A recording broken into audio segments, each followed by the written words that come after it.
Welcome to the video explaining how to use the Floorset allocation tool. I know this sounds intimidating, but don't you worry, I'm here to help you through it. So if we just go forward with a positive attitude and good mindset, everything's going to be okay. So the spreadsheet looks very complicated, but it's actually very simple once you know how to use it, and it'll greatly help you allocate the floor set. So first of all, what's the goal of the floor set allocation? It's allocating our square footage on the floor to the proper clothing that we want for whatever season we're in. All of our floor sets are organized into different types of racks. These racks here are our H racks, and these are basically the rolling racks that are out on the sales floor.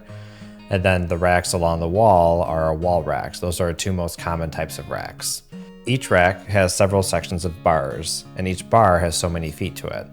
So for example, on a section of wall, those are bars that are typically 4 feet in length. So you can see here, this WD 1, 2, 3, 4, these are 4 sections. So there are 4 bars going left to right. So 4 times 4 is 16. So this is 16 linear selling feet. Now on the walls specifically, they're double hung. So we have a row on top and a row on the bottom. So when you multiply it by 2, that's 32 feet. So essentially we apply this logic to the entire floor. The walls are typically made up of 4-foot bars, and the H racks are typically made up of 5-foot bars. Some are double hung, some are single hung. Basically, if we add all that up, we'll have so many feet. So for example, let's say we have 1,000 feet for one of the stores. So that means we have 1,000 feet that we can put on hangers. So the whole goal of the floor set allocation tool is to figure out how should we allocate those 1,000 feet. And ideally, we would allocate it based on what's our heavy selling item. So for example, let's say women's denim is 10% of our sales for a certain month. If it was 10% of our sales, then it should ideally get 10% of the footage out on the sales floor. So if we have 1,000 feet of total selling space in the store and denim gets 10% of that, that means denim gets 100 feet. Whereas if a different category like women's hoodies is 5% of sales, and if we have 1,000 feet of selling space, that should only get 50 feet. We would want hoodies to get less than denim in that example because it sells less. So basically, worded simply, we take a look at all the different categories of clothing, we figure out what percentage of sales they are, and then we multiply that percentage by the total footage of selling space in the store, and that's how much space should be allocated to it. So why do we do all that? This seems like a lot of crazy work, trying to figure out what percentage of sales everything is, what percentage of the feet on the sales floor it should get. So what's the point? The reason why we do all this is because we want to maximize the most important metric when it comes to the sales floor at Plato's, and pretty much almost everything at Plato's. And that metric is sales per foot.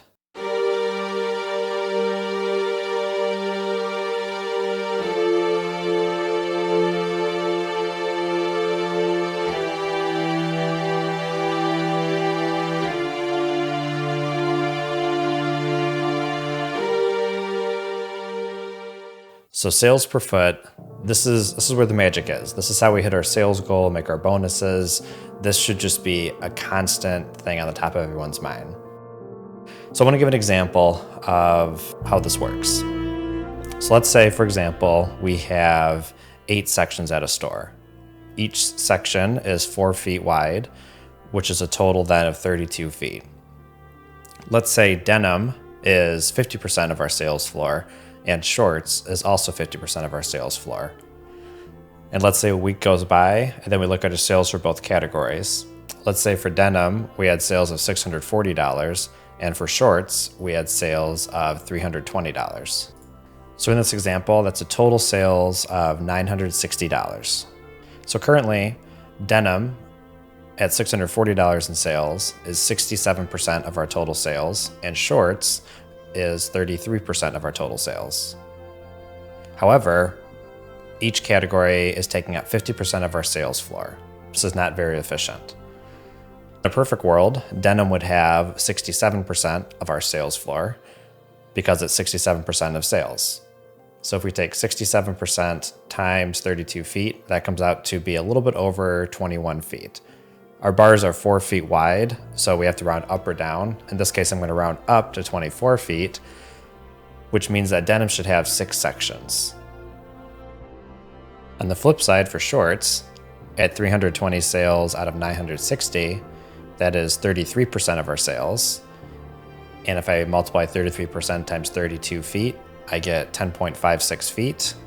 And in this case, I'm going to round down to 8 feet, which is 2 bars. Now I would redo my floor set allocation and it would look something like this. Denim would take up 6 bars or 24 feet and shorts would just have 2 bars or 8 feet. So for denim, sales are going to go up obviously, and for shorts, sales are going to go down. However, it's not going to go up and down by the same amount. For example, when there were only 4 sections of denim, several customers were able to come in and buy however many denim they were looking for. Now that there's 6 sections of denim, those customers are not necessarily going to buy more. They could, but not necessarily. On the flip side for shorts, even though they're getting reduced, some customers are still going to be able to find the shorts that they want. So the footage allocated for denim went up by 50%, sales are going to go up by a smaller amount, so let's say 25%. And for shorts, the footage went down by 50%, and let's say sales are going to go down by a smaller amount, such as 25%. These are just guesses. There's no way to know 100% what would happen, but the point is it would be less than 50 in both cases. So our denim sales were $640. If they increased by 25%, that would bring them up to $800. Shorts, on the other hand, their sales dropped by 25%. So they used to have $320 in sales. A drop of 25% would bring them down to $240 in sales. And now our total sales, $800 for denim and $240 for shorts, is $1,040. So previously, we did $960 in sales for the two combined, and now we did $1,040 for the two categories combined. That's an increase in 10% of sales, which is pretty massive. If you imagine increasing our monthly sales by 10%, that's a huge number. Now, I know what you're thinking. Well, obviously, if we expand denim, we're going to do more in sales, and if we reduce shorts, we're going to do less in sales. But let's take a look at what happens to sales per foot. To calculate the sales per foot, you take the total sales of a category, and then you divide it by how many feet it takes up on the sales floor. So in the first example, denim had sales of $640, and it took up 16 feet. So 640 divided by 16 feet is a sales per foot of $40 per foot. Shorts had $320 in sales, and it also took up 16 feet, so that's a sales per foot of $20 per foot. Now let's look at our revised example. Denim had $800 in sales, and it took up 24 feet, so 800 divided by 24 is 33.3. Shorts did $240 in sales with 8 feet. 240 divided by 8 is $30 per foot. Now, denim dropped from $40 per foot to $33, so isn't that bad?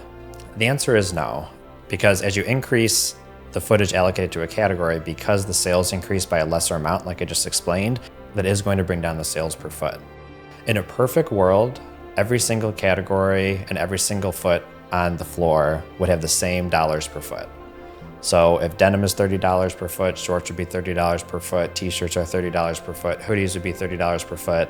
Now, obviously that's not going to happen just because we're not perfect, and also we can't predict the future, and things like weather changes or customer buying habits are impossible to predict.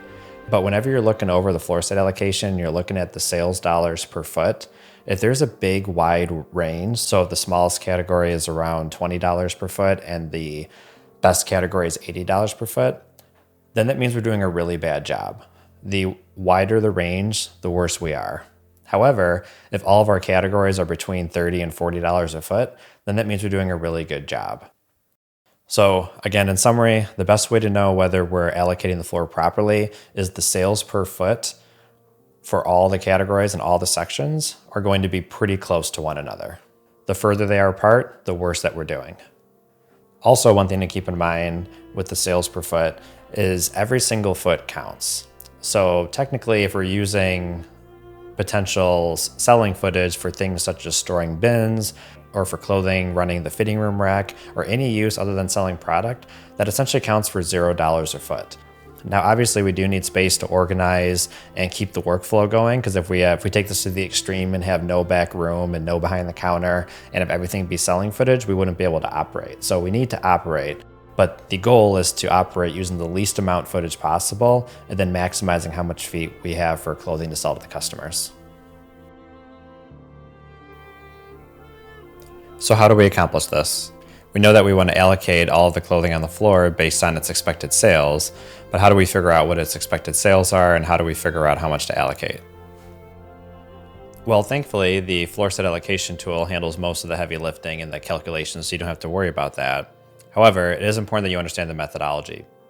So for each month, we do 2 separate floor sets. At the beginning of the month, we do a primary floor set, and halfway through the month, we do a mid-month floor set. So for the primary floor set, this we are making an educated guess as to what the future is going to hold.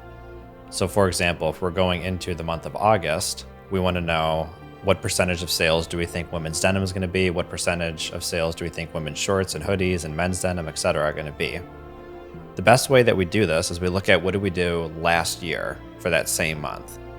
So whatever we did last year, August, so if denim was 15% of sales last year, August, it's reasonable to assume that it's probably going to be 15% of sales this year, August. So when doing the primary floor set, we do this for the month that we're going into the future, and we look at what we did last year to get that gauge. However, every year is different. So maybe last year, denim was 15% of our sales, but maybe the average temperature was in the 60s, and maybe this year, the average temperature is in the 80s, so maybe we'll sell a lot less women's denim, but we'll sell substantially more women's shorts. There's obviously no way to predict the future to figure this out ahead of time. However, we do attempt to course correct with the mid-month floor set. So the mid-month floor set, we do halfway through the month, typically between the 15th and the 17th. And for this, instead of looking at what we did last year, we look at what we did the last 2 weeks. So for example, on August 15th, we would look to see what did we do August 1st through August 14th. And if we did this and we found out that women's shorts were 20% of sales and women's denim was only 5% of sales instead of the 15% we were expecting, we would then adjust the floor set accordingly. So the primary floor set is for the entire month, and this sometimes can be a pretty big floor set move. But the mid-month floor set, this is just a tweak. And this is basically accounting for and adjusting for anything different this year compared to last year, looking at our previous 2 weeks worth of data. And that's it. That's the overall strategy and theory behind the floor set allocation and why it's important to maximize sales per foot. So now in the next video, we're going to dive into how to use the floor set allocation tool to achieve this.